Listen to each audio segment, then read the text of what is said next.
All right, guys, let's get over to bjpenn.com.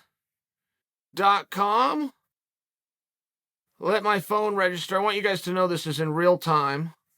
Then I, of course, go to the elbows and the manias of the world. All right, we got Johnny Walker, top of the page. Burns right under that.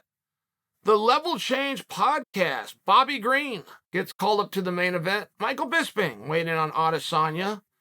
Some weigh-in videos. Masvidal. Chael Sonnen with Joe Rogan. Bet that's an interesting piece. Mike Perry. You know what we don't have, guys? I mean, I can play this game all day. I went to that. I brought that in as a prop. I already went to that. We don't have a single heavyweight with the sense that God gave geese. You would be better off having the mind of a flock of geese than any heavyweight within the sport. There is no division that has more opportunity because there is no division that has two people who are going to get a fight for a belt. Every other division will have a champion who's already set, who's going to fight for the belt that he brings against an opponent. Heavyweight gets two. Heavyweight's probably going to end up with four. I suspect we're going into the interim business, but then we're going to go into the undisputed business. We're going to take that belt off somebody, make it the interim, and move. There's a lot of opportunity, guys.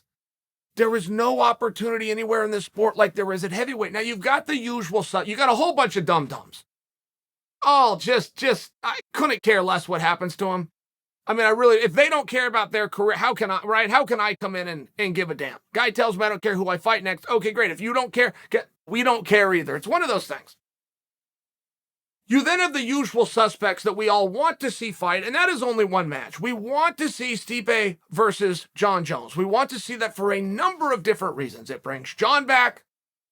We think Stipe's a hard match. We're doing the whole Jon Jones experiment with a whole other group of guys, hoping somebody that can beat him. Stipe's got the wrestling as well as the hands. This is probably the best we're going to get. Let's get these guys together. Whatever the reason, it doesn't matter if it's positive or negative, like I just stated. That's still the match that we want to see. So we're discussing that match. Stipe commented on it one time. Jon commented through something the kids call Twitter in 160 characters or less one time. Every other heavyweight is just standing back. Now, if they were in here to defend themselves, and again, this is a group, this is maybe the dumbest group I've seen.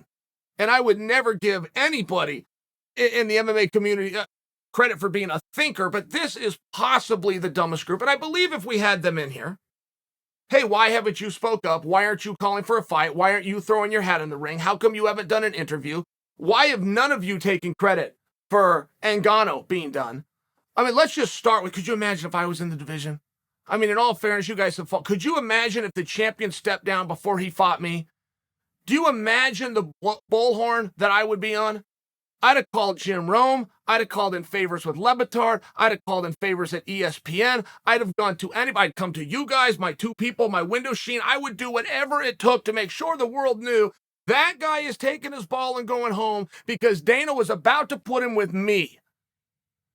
He doesn't have a fight with Fury. He doesn't have a license to box. He's avoiding me. And I would have told my story. And I never would have stopped because I would have been a bully in the room because Francis countering that is counterintuitive to what Francis is currently doing to negotiate. So I'm not going to have anybody tell me no.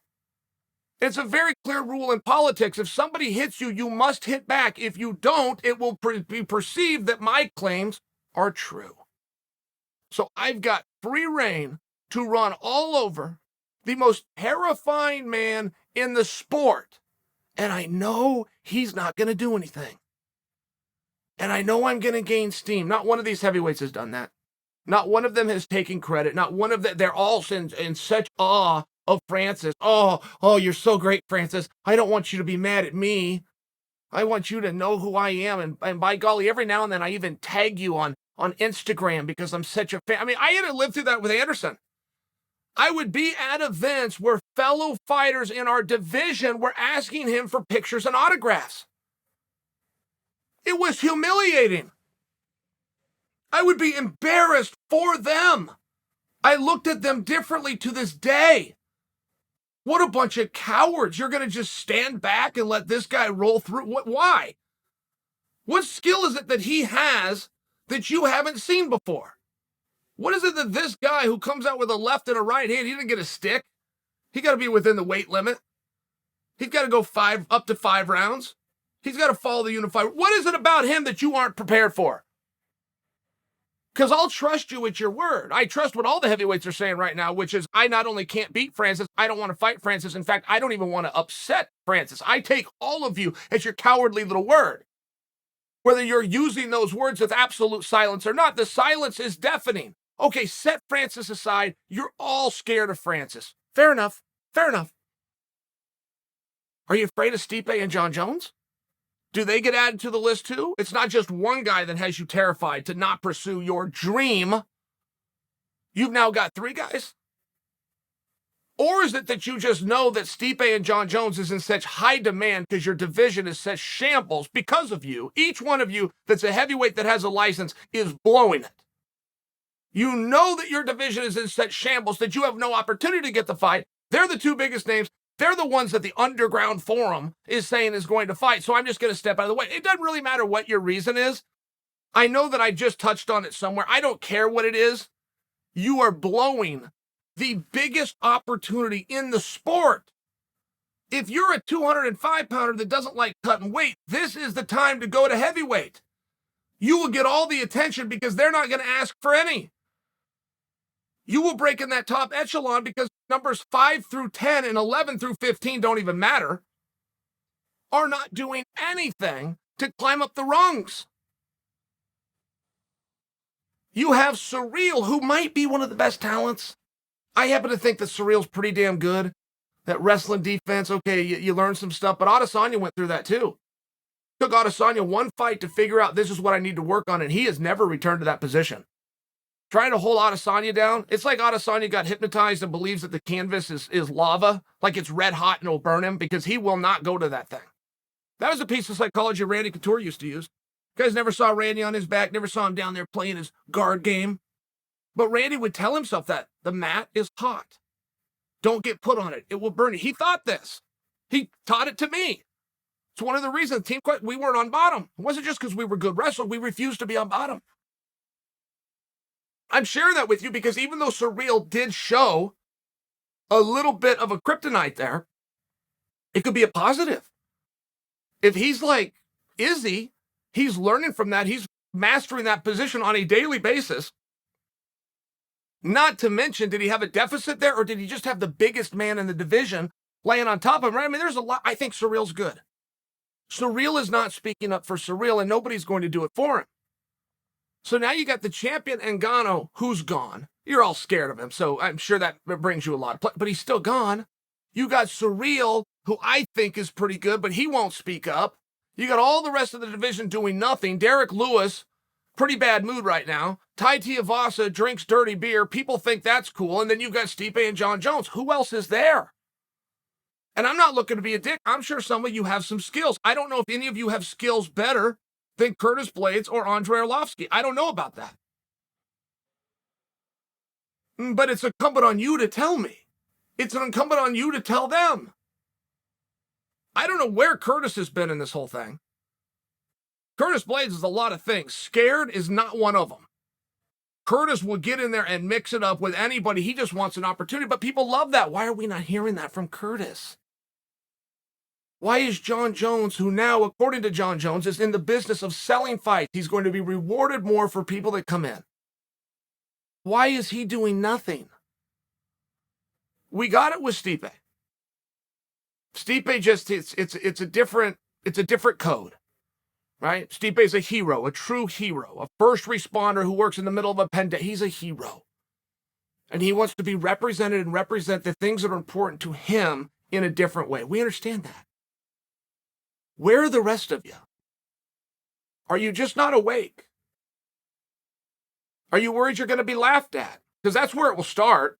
And you're right to be worried. I guarantee you, you will be. When the Tanner Bosemans of the world start stepping forward and declaring, this is my throne. I'm the reason Ngannou wants out of the sport. I'm the reason I've accepted 3 fights with Surreal gone. He's turned them all down. When guys start, they're going to laugh at you. But they're also going to put you in the headline because there's nobody else being talked about. I just read you the headlines. There wasn't a single heavyweight in it. They got middleweights and lightweights in front of them. The premier perennial division is nowhere on bjpenn.com, Mania, or Elbow right this moment. And that's not the websites or the pundits' issue. They're looking for news. There's not a heavyweight that's done anything. There's not a heavyweight that deserves to be there. And a lot of those insecurities from the heavyweights, just like in every other division, it's just disappointing when it's our big guys, right? When we're in combat and we know this house is dependent on this division, and that division decides to sleep on the job, it's disappointing. We work hard and we learn skills and we work our asses off to be tough guys. You guys are just born a lot bigger, stronger animals. You don't have to do this for this, and you still are the ones that scare. There's just a disappointment to that. But a lot of that insecurity comes from reality. If Jon Jones comes back, of course he's fighting for a belt. If Stipe comes back, and particularly in absence of the two big guys, Surreal and Ngannou who's got a contract dispute and an injury, and Surreal, who's just a dum-dum, you realize that your records and your rankings don't match them. So you realize the silliness of why you would be laughed at. We don't know what your ranking is either, guys. We don't know what your record is. We don't know a damn thing about you. That is all in your head. Who you fought, who you've beat, who else has fought, we don't know. We don't care. This is one industry where the truth never needs to get in the way of a good story. We're hungry for entertainment. We want to hear from you. You have the opportunity right now. The media, the fans, and the promotion itself are dying for a couple of heavyweights to emerge. And you can do it with your punches and your kick. Sure you can. You get up to 3 times a year to give that your best shot. But the other 362 days a year can also be manipulated. But you're going to have to speak up.